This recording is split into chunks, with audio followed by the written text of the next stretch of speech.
안녕하세요. 유승희 왔습니다. 충북의 딸인 거 아시죠? 남편이 없으시네. 예, 저희 아버지가 그 충북 영동에서 태어나시고 청주에서 어렸을 때부터 자라나셨어요. 그래서 석교 초등학교 1회 졸업생이시고요.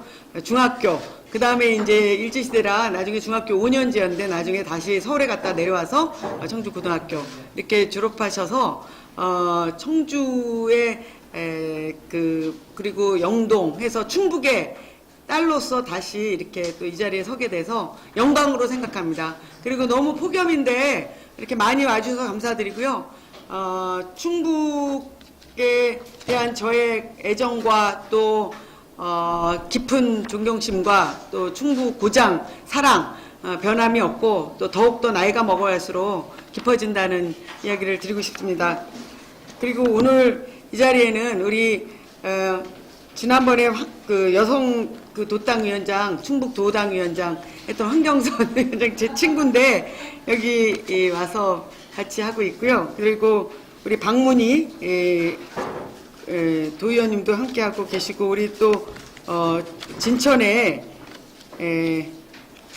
지금 초선 의원이신데요. 김기복 의원님, 김기복 의원님이 남자 이름이라 제가 자꾸 헷갈려가지고 그런데 김기복 의원님 이렇게 와 계시고요. 우리 또 함께 또 그 당에서 몇 분이 오셨습니다. 오늘 이렇게 더운 자리에도 더운데도 불구하고 함께 해주신 분들에게 감사의 말씀을 드립니다. 오늘 그 굉장히 오늘도 덥습니다. 그리고 폭염에도 언론직 필에 사명을 위해서 노력하고 계신 언론인 여러분 반갑습니다. 충북의 딸 유승희입니다. 인사드립니다. 다시 한번 인사드리겠습니다. 제가 지금 이번에 기호 8번을 받았습니다.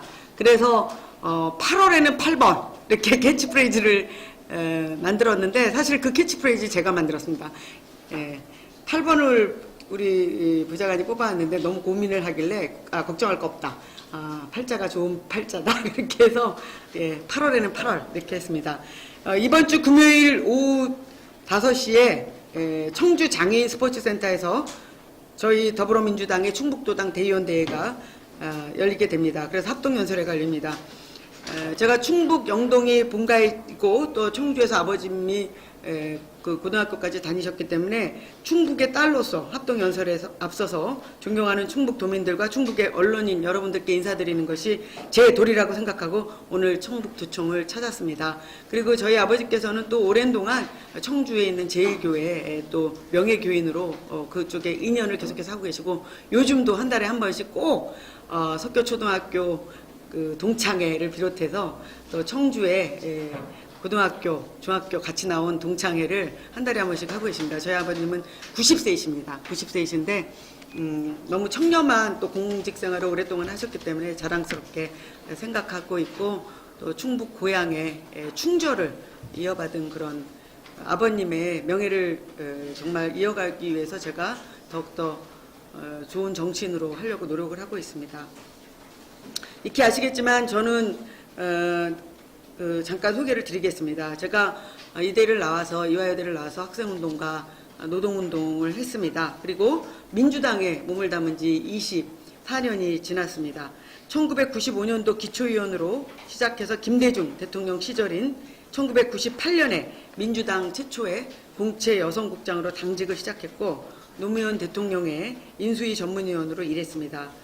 그리고 선출직으로 전국 여성위원장을 역임을 했고 또 가산점 없이 여성 가산점 없이 당 사상 최초로 최고위원에 당선이 됐고 또 이어서 서울 성북갑의 3선 국회의원으로 된 지금까지 24년 동안 제가 단 한 번도 자고만 하지 않고 오로지 한 길로 우리 당을 위해서 열심히 일해왔고 헌신해 왔다는 점을 말씀을 드리고 싶습니다.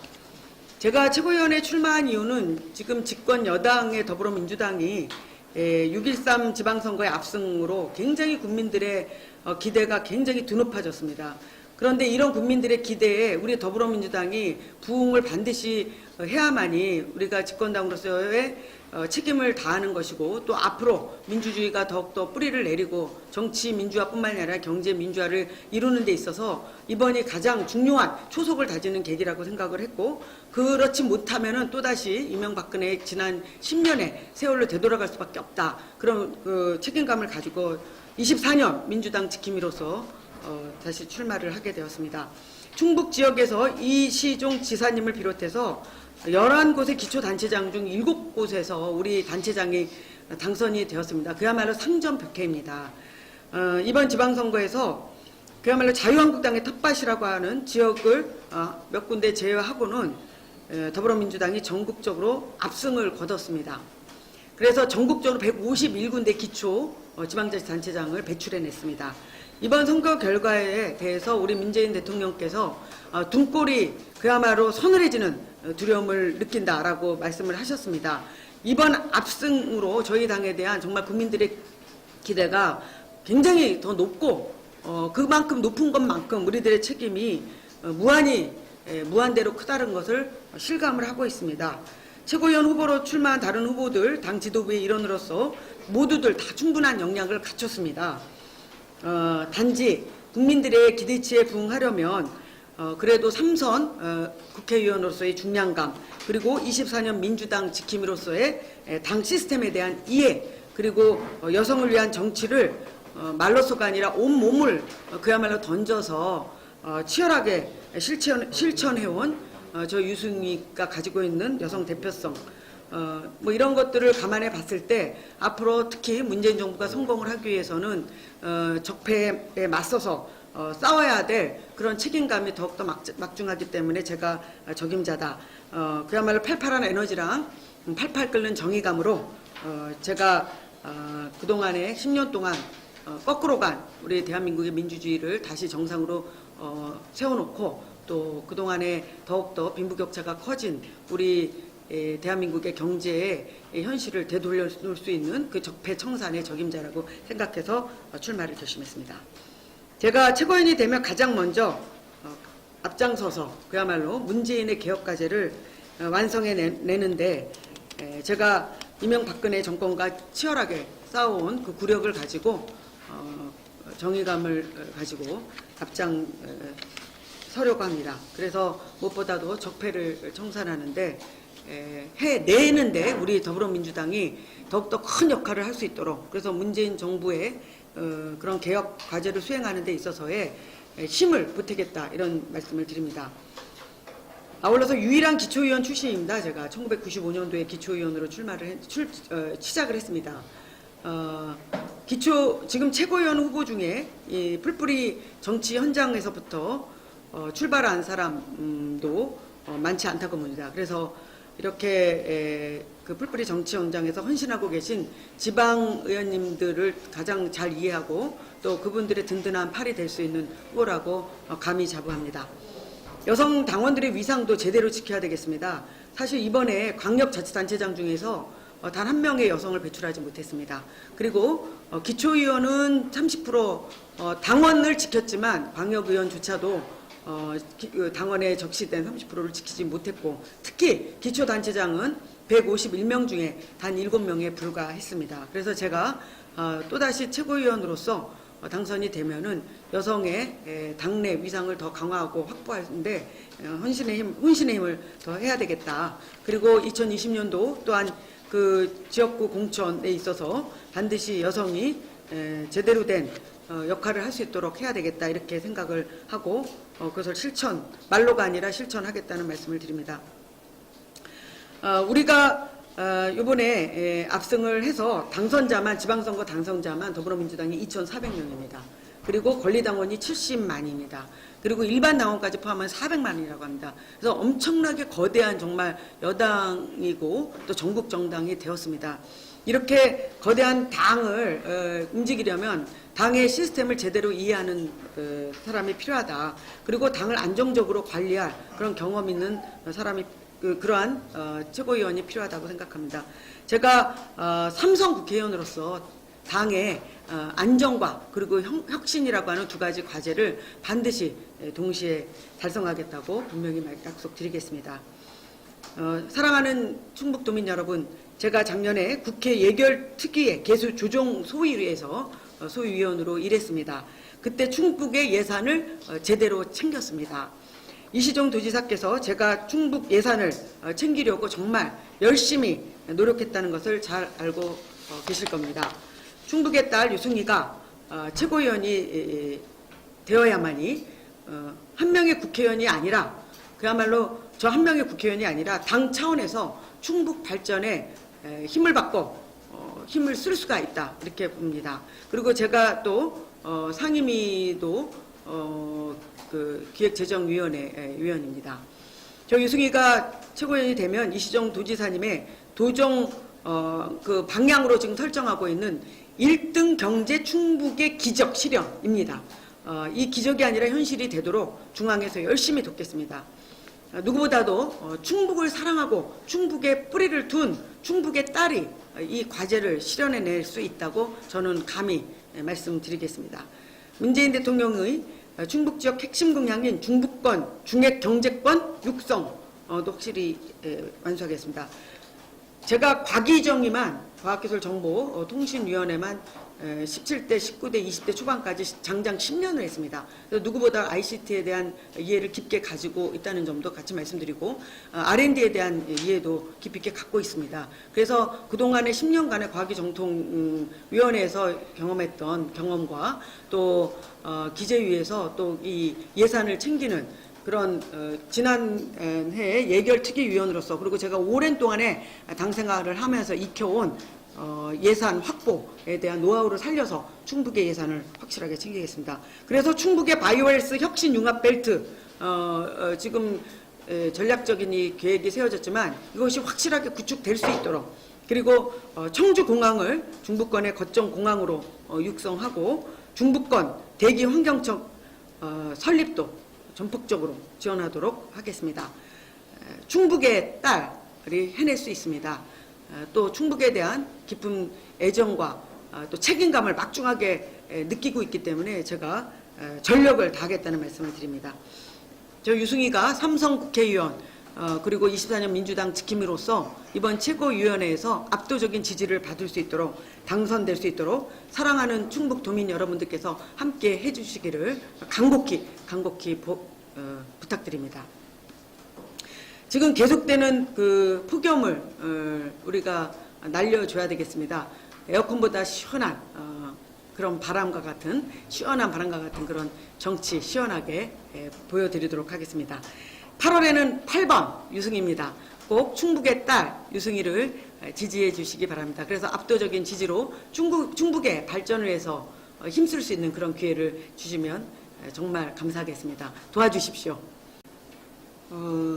사실은 이게 이제 서로 이해관계가 지금 좀 상충하는 부분이 있고 지역의 갈등의 문제라고 볼 수도 있지만 저는 중요한 거는 이런 갈등을 잘 풀어낼 수 있는 가장 중요한 기제가 정치라고 생각을 합니다. 그리고 특히 이렇게 큰 광역 그 단체 간에 갈등이 있을 때는 이것을 풀 수 있는 역할을 당이 해야 됩니다. 그리고 우리가 또 집권 여당이기 때문에 당이 할 수 있습니다. 그래서 이런 문제는 회피할 문제가 아니고 적극적으로 논의를 통해서 최고위원회 차원에서도 이 문제를 당의 정책 결정 방향이 제대로 될 수 있도록 제가 확실하게 그 역할을 하도록 하겠습니다. 그리고 누가 당대표가 될지는 모르겠지만 적어도 이런 문제에 대해서는 결국은 그 가장 윈윈할 수 있는 방향으로 이 문제가 해결되는 것이 좋다고 저는 생각을 합니다. 그래서 어떤 측면에서 봤을 때는 이 서로 간에 조금 이제 아주 많이 다른 입장을 가지고 있다 하더라도 이것을 이렇게 좁혀나가는 과정에서 서로의 이해가 두터워지고 서로의 그 이해관계 상충 지점이 완화될 수 있다면 서로 받아들일 수 있는 그런 최선책을 찾을 수 있다 이렇게 생각을 합니다.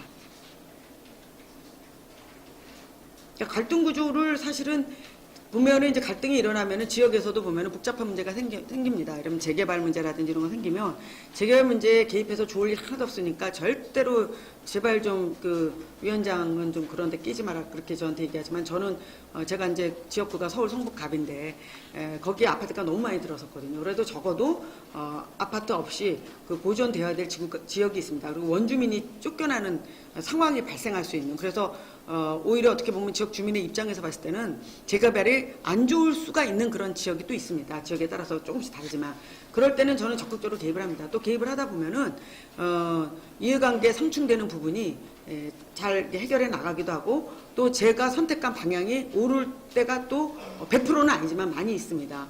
그리고 또 그럼으로써 우리 당의 가치에 맞는 서민과 약자 그리고 중산층을 보호하는 그런 정책으로 가야 된다고 봅니다. 그래서 결국은 이런 이 지역 간의 그 갈등으로 지금 보여지고는 있지만 결국은 대한민국의 이 중부권에서 새로운 변화가 일어나고 있는 그런 아주 좋은 징조라고 우리가 또 평가할 수 있다고 저는 봅니다. 그래서 오히려 이런 문제들을 잘 하나하나 풀어나가는 과정에서 서로의 또 그 지역에 맞는 역할 분담을 할 수도 있다고 생각을 합니다. 그리고 그러다 보면은 서로 간에 또 근데 그걸 조종할 수 있는 거는 결국은 중앙당 차원에서 조종할 수밖에 없습니다. 그리고 그 역할을 가장 핵심적으로 하는 건 최고위원입니다. 최고위원회에서는 그런 당에 있는 중요한 정치적 과제를 비롯해서 정책에 대한 결정 과정에 다 개입하게 돼 있습니다. 그것을 심사숙고해서 거기서 심의를 하는 과정이 있고 당론을 정하는 과정도 또 최고위원회를 거쳐야 됩니다. 그래서 그런 과정을 봤을 때 이런 문제도 잘 중부권이 어떻게 발전하느냐, 어떻게 육성되느냐 이런 문제이기 때문에 반드시 이 문제는 책임을 가지고 제가 최고위원이 된다면 풀어나가도록 그렇게 하겠습니다. 회피하지 않겠습니다. 네, 최고위원은 그때는 야당이었고 그렇죠, 야당이었겠죠. 네. 지금 여당인데 우리가 이제 시민들이 생각하기에는 네. 개혁에 대한 속도가 좀 더디고 저는 최고위원에 나오는 올드보이라는 표현까지 나오는데 그런 부분에 대해서 저는 이제 나이가 중요하다 아니다 뭐 올드보이다 아니다 이렇게 아무리 젊은 사람도 굉장히 구태의연한 입장을 갖고 보수적일 수 있고 저희가 뭐 자유한국당의 아주 젊은 의원들이 아주 보수적으로 그야말로 이념적인 그 극단적 이데올로기를 가지고 자기 정적인 입지를 만들어 나가는 사람이 있지 않습니까? 그리고 제가 한 가지 예를 들면은 일본군 위안부 문제를 가지고 한일 간의 공동으로 제가 17대 국회의원 할 때만 해도 이야기할 수 있는 여성 의원들이 있었습니다. 그런데 그 이후에 구력 있고 아주 오랫동안 국회의원을 하면서 올바른 길을 걸어온 그런 여성 국회의원들이 정말 어떻게 보니까 이렇게 많이 안 보이시더라고요. 그런데 그 중간에 어떤 흐름이 있었냐면 여성 젊은 자객이라고 그래가지고 대거 전략적으로 투입을 한 적이 있습니다. 그런 식으로 그런 분들이 그러면 지금 와서 같이 그래도 여성으로서의 가치 공동 가치로서 일본군 위안 문제에 대해서는 당의 이념을 떠나서 할 수 있음에도 불구하고 굉장히 겁을 먹고 하지 못하는 것을 봤습니다. 그런 걸 봤을 때는 중요한 거는 그런 그 나이의 문제가 아니라 결국은 어떤 가치를 가지고 정치를 하느냐 이것이 굉장히 중요하다고 생각을 합니다. 그래서 특히 이제 민주주의가 발전이 되고 또 이 경제적인 불평등 구조가 해소되는 과정에 있어서는 이 정치의 깊이를 알고 또 정치적 구력이 있는 분들이 중심을 이루어서 아주 그 강단 있게 정책을 실현해 나갈 그런 파워를 행사하는 것이 굉장히 중요합니다. 그런 측면에서 봤을 때는 이제 문재인 정부의 개혁 과제가 지금 수행하는 데 있어서 더디다고 말씀하셨는데요. 한편으로는 이 개혁 과제를 지금 실행해 나가는 데 있어서 엄청난 이 보수 세력이 끊임없이 또 언론을 비롯해서 많이 이렇게 또 그런 보수층에서 흔들어대는 움직임이 있습니다. 그렇기 때문에 당이 사실은 어떻게 보면은 이 개혁 정책을 수행해 나가는 과정에 있어서 생기는 여러 가지 이 부작용이 있다면 그걸 모니터링해서 수정해 나가는 것도 필요하고 또 굉장히 중요한 정책 과제는 또 앞장서서 당이 우리가 전국 조직망을 가지고 있기 때문에 이 정책이 왜 필요한지 이 정책을 실현해 나가는 과정에 있어서 일정한 좀 잡음이 좀 약간 다른 이견이 있다 하더라도 이거는 우리 당으로서는 우리 당의 정책으로서는 그 일관성 있게 추진해 나가야 된다는 것을 또 설득하고 또 견인해야 되는 그런 역할도 당이 가지고 있다고 생각을 합니다. 당이 활발하게 돌아가면 당이 구심이 있으면 이 문재인 정부의 개혁 과제를 만들어 나가는 데 있어서 굉장히 힘을 받게 됩니다. 그러기 위해서는 우선은 그런 개혁 과제를 수행하는 데 있어서는 한편으로는 또 그동안 쌓인 적폐를 말끔히 청산하는 게 굉장히 중요한 과제입니다. 그거를 청산하면서 도시에 또 새로운 개혁 과제를 수행하는 이 두 가지를 같이 동시에 수행을 하는 것이 결국은 전체적으로 집권 여당이기 때문에 안정과 통합을 추구해 나가면서도 한편으로는 또 혁신, 변화, 이 개혁 이거를 동시적으로 추진해 나가는 것이 당의 우리 동시적 의무라고 생각을 합니다. 그 두 가지가 상반된 것이 아니라 어차피 같이 해나가야 되는 과제라고 봅니다. 집권 여당으로서의 소임이라고 생각을 합니다. 네. 뭐 여기 충북에 오실 때 좀 사전에 이제 좀 생각을 정리하고 오셨을 것 같은데요. 예. 그 세종역이 굉장히 지역에서 관심이 높습니다. 네네. 그리고 그 지역에서는 세종역이 지역 갈등이라고 보지 않고 고속철도가 도시의 가운데 더군다나 고속역이 있는데 생기는 게 이게 국가적으로 맞냐, 그리고 국가적으로 이미 예타에서 한번 타당성이 없다고 나왔는데 그걸 또 이제 당대표 나가시는 분이 계속 얘기를 하니까 그거에 대한 분명히 이게 있거든요. 혹시 그거에 대해서 좀 여기서 답을 정확하게 내리실 수는 없겠지만 좀 생각을 해보셨는지 제가 그러니까, 말씀드린 지역 갈등이 아닌 그 고속철도역이 우리가 10km 되는데 생기는 거에 대한 우리 지역의 반발이 있거든요. 그렇죠.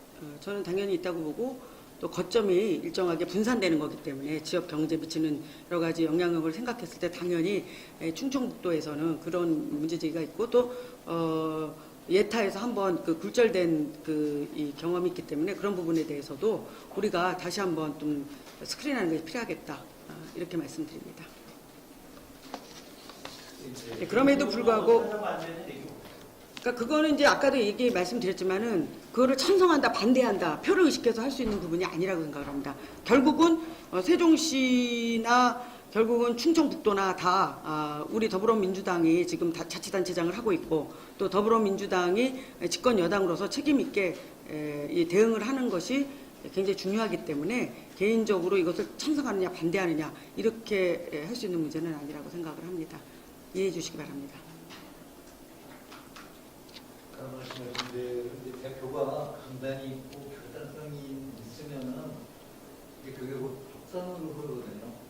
오만이 형성이 되고 이런 부분에 대해서 그런 질문이지만은 충북에서는 사실 세종역을 추진하는 이해찬 의원에 대한 그 어떤 주민들의 정서가 좋지가 않습니다. 충청권 공조가 된다라고 이렇게 생각하는데 우리 의원님은 아까 강단 있고 결단성 있는 대표가 되어야 된다 이렇게 말씀하셨는데 이해찬 의원님이 쪽으로 이렇게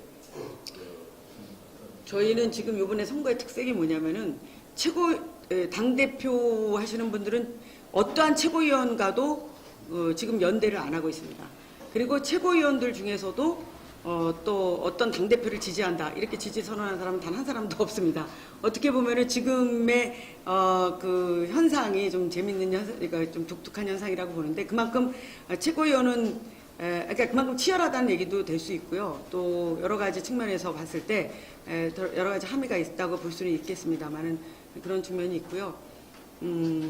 그래서 제가 어떤 송영길 후보나 김진표 후보나 이해찬 후보나 나름대로 다 강단 있고 다 결단력이 있는 분입니다. 제가 그런 측면에서 이제 우리 집권 여당의 당대표로서 가져야 되는 그런 기본적인 그 에너지랄까요? 그런 그 성격에 대해서 제가 말씀을 드린 겁니다. 예. 그리고 이제 당대표가 예를 들면은 당대표를 저는 이제 대통령과 당정 간에 한 팀, 한 몸이 돼서 움직여줘야 된다고 생각을 합니다. 그리고 그래서 그래야 정책의 수행에 있어서의 한치의 그야말로 그 틀림이 없이 잘 해나갈 수 있다고 생각을 하거든요. 그래서 그런 측면에서 봤을 때는 어떤 그 작은 이견을 가지고 자꾸 틈을 벌리는 것보다는 이제는 우리가 여러 가지 경험을 했기 때문에 또 집권 여당을 해봤지만 또 집권 여당에서 또 정권을 넘겨준 경험이 있기 때문에 그 넘겨준 그 지점이 바로 당이 분열됐을 때다라고 하는 뼈저린 경험이 있습니다. 그래서 당이 분열되지 않고 당이 하나로 원팀으로 가면서 이 개혁과제를 수행해 나가고 또 정부를 뒷받침하고 정부를 또 견인해 나가기도 하고 정부의 또 잘못된 점은 지적하기도 하고 이런 것들을 총체적으로 해나갈 수 있는 그런 측면에서 지금의 최고위원회 당대표뿐만이 아니라 최고위원회 지도부를 어떻게 구성하느냐가 굉장히 중요한 일이라고 저는 생각을 하고 다시 한번 말씀드리면 그런 측면에서 봤을 때는 삼선으로서의 그런 중량감 그리고 당에 대한 이해, 당의 시스템에 대한 그 경험, 관리할 능력 이런 것들이 굉장히 중요하다고 봅니다. 다 되셨습니까? 예. 예.